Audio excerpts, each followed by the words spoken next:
Desde el inicio de su construcción, en 1563, el monasterio de San Lorenzo ha estado rodeado de una inevitable halo de misterio, leyendas y mitos que han acompañado a la historia de este monumento, salpicándola de esoterismo y ciencias ocultas.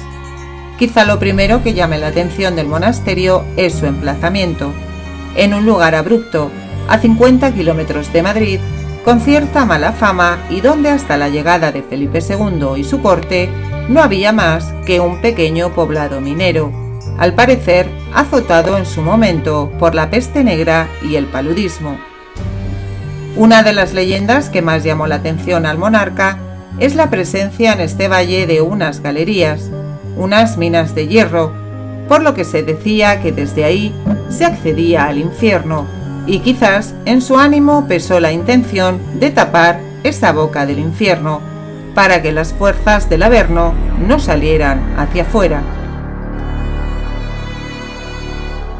Felipe II trató de concentrar todas las fuerzas del bien para hacer frente a las del mal. Convocó una reunión de expertos, formada por médicos, astrólogos, arquitectos, ingenieros y zahoríes. Estos últimos tenían como misión encontrar las fuerzas telúricas. En esa búsqueda, algunos sabios mostraron una rotunda oposición a la elección del Escorial, pero finalmente el monasterio se construyó allí, primero bajo las órdenes de Juan Bautista de Toledo y a su muerte en 1567 del cántabro Juan de Herrera, de quien se dice que tuvo cierta vinculación con las ciencias ocultas.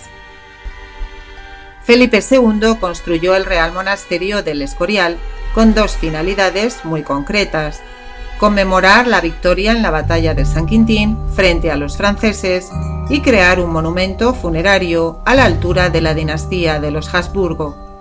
Pero ¿por qué eligió Felipe II la sierra madrileña para construir su gran proyecto?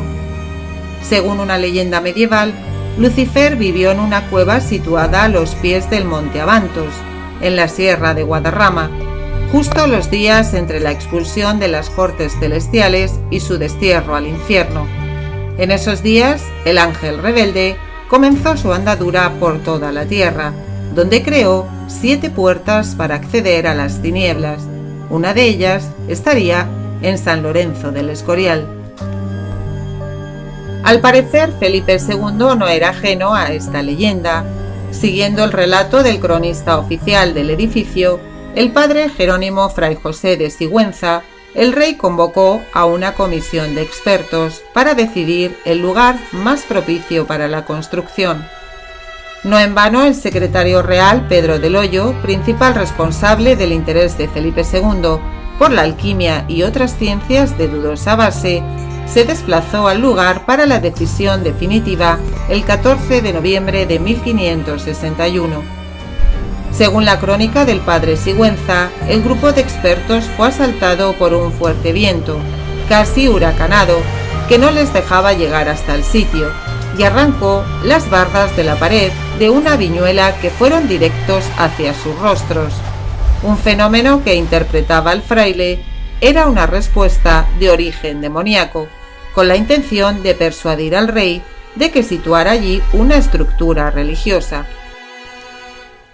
Durante las obras, que se alargaron cerca de 21 años, se extendió entre los peones la leyenda de que un misterioso perro negro acechaba por las noches obstaculizando las obras. Si hacemos caso a esta historia entre el mito y la realidad, el perro fue finalmente capturado y se ordenó que se le ahorcase en una de las torres del monasterio, donde permaneció durante meses. Pero regresemos momentáneamente al lugar elegido para construir el monasterio. Es uno de los lugares telúricos más importantes del planeta. Esta es la razón y no otra la que motivó al monarca para construir allí su obra. Las energías telúricas son el conjunto de radiaciones que emanan de la Tierra. Tanto los chinos, celtas y romanos siempre investigaban el terreno y estudiaban las energías que brotaban de la Tierra para construir sus lugares de culto. Existen 20 vórtices de 19.500 V, unidad bovis, distribuidos simétricamente por la nave de la basílica, que dan forma al lugar de poder más importante de Europa. Los 4 vórtices de Stonehenge o los 4 del Vaticano quedan ensombrecidos ante esta importante alteración telúrica. Para los estudiosos del Escorial, este emblemático edificio presenta contradicciones en su construcción.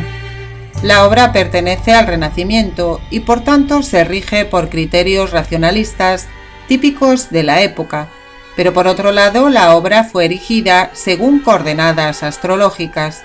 De hecho, siempre se ha comparado con el Templo de Salomón. Tanto cronistas de los siglos XVI y XVII como expertos en el tema contemporáneos han coincidido en dictaminar que el Templo de Salomón y el monasterio del Escorial guardan muchas similitudes.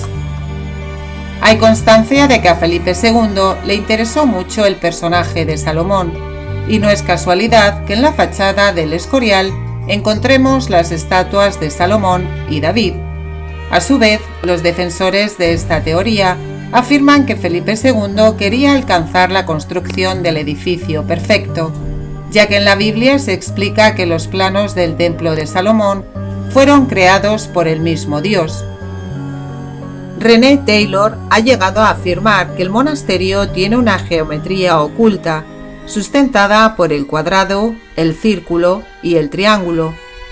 Estas formas se combinaban mediante la proporción sagrada, la proporción áurea, algo que ya se conocía desde los tiempos de los griegos, el número 1,618, que hace que los edificios sean armónicos. Una proporción en la que se combinan aspectos divinos y matemáticos, y que en el interior del monasterio resulta especialmente llamativa en la parte destinada al convento, la que más semejanza guardaría con el Templo de Salomón, con 4 patios en la parte delantera, situando en el centro el de los evangelistas. La muerte de Felipe II fue un verdadero martirio.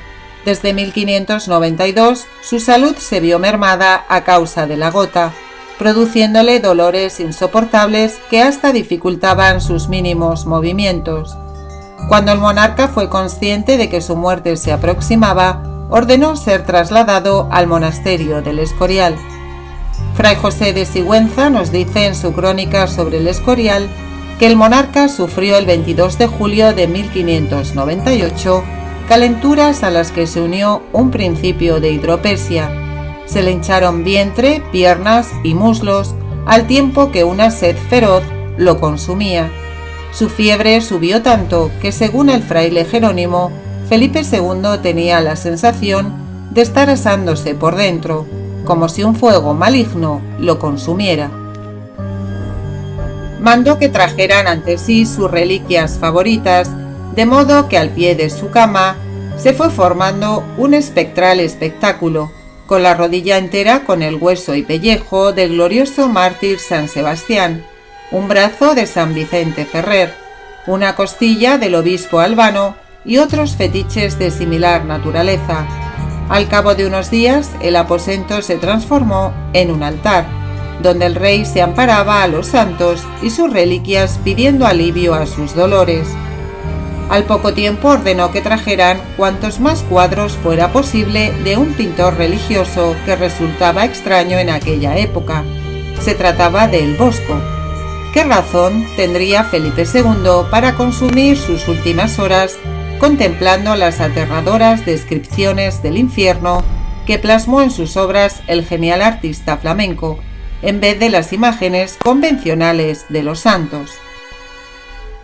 A las 5 de la madrugada del día 13 de septiembre dejó salir a su alma atormentada y murió, pero nos queda la duda de si realmente murió creyendo que iría a los cielos que con tanto fervor había estado anhelando, o de lo contrario creía que se dirigía hacia los paisajes que el Bosco escenificaba del infierno en sus cuadros.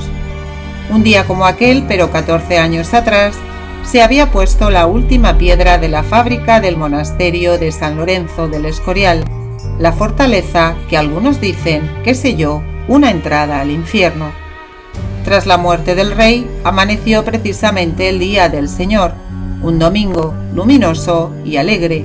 Era el día 13, el número que en el tarot corresponde a la muerte, una carta de cambio, muda y transformación.